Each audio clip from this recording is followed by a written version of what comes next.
morning to you, friend. My name is Joel L. Joseph, and this is your Points of Greatness. What is Points of Greatness, you may ask? Well, Points of Greatness is 23 short videos, podcasts, and audio live feeds that are designed to encourage and empower you to triumph and tackle your daily task. Please feel free to share these videos as much as you like. Contact us via YouTube, Facebook, or any of our other social media outlets and let us know how we're doing. I'm excited to openly receive your comments, suggestions, and thoughts about our series. Please join the conversation. Today's topic is steps to recovery. Let me clearly state that at the outstart of this message, attempting to embody or chronicle the entire steps of recovery would be a lifelong process and cannot realistically be captured in 5 minutes. The goal of this message is to provide you with insight, motivation, and some strong initial strategies to jumpstart the process of recovery, as is consistent with the 4 stages of treatment: initiation, early abstinence, maintaining abstinence, and finally, advanced recovery. It is my genuine belief, and this is why I'm doing this, that the initial stages of any movement for change are critical, and therefore they require immense amounts of due diligence. This is in order to build a strong foundation that will hold determination and a vision of successful change. The alternative is building a raggedy foundation which will crumble at the slightest sense of temptation or challenge. Research on this topic shows that the 12 steps to recovery were initiated by a group called Alcoholics Anonymous. We know them as AA.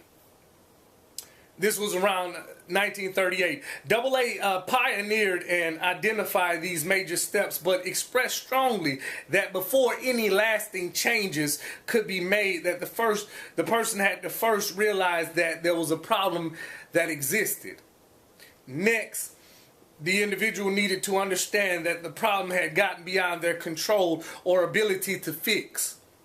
Lastly, the person had to relinquish control of this problem to the authority and governance of God. Similarly, the illusion of a sick person cleaning a deadly wound with dirty hands comes to mind. The effect of this would only increase whatever problems that they were having in the infection of the wound, causing this person to die or cease to exist. Many of us struggle with a variety of issues, such as low confidence, self-hate, lying, backbiting, substance abuse, self-mutilation, or desecration of our temples. To our credit, we have realized that there is a problem. We have even gone through the process of asking God for help, but we have truly not relinquished full control of the problem into God's hands. Therefore, we find ourselves in debilitating relapses and wonder why. Beloved, we cannot clean our wounds with dirty hands. We not only compound a failing situation, but we may die or reduce the quality of our lives significantly by continuing under the deception that we have the problem under control. Constructivists of AA philosophy have understood that cognitively there is a need to move from the mindset of that self-centeredness or the general nature of the self-gratification of an addictive behavior to a willingness or consciousness for self-sacrifice. This change in mindset is consistent with spiritual awakening or a religious encounter with God, which occurs over a lifetime. Amazingly, and this is the great news here, the change that happens happens exactly when a person realizes that there is a problem. They understand that they have absolutely no control over that problem to change it or to fix it or otherwise. And then they start relentlessly seeking the omnipotent power of God to transform the situation. How do I know this is possible? Well, I'm glad that you asked. I know that this is possible because not only am I a recovering alcoholic, but I'm also a constant receiver of the grace of God, which has repeatedly allowed me to get up out of my personal filth and change my life for the better.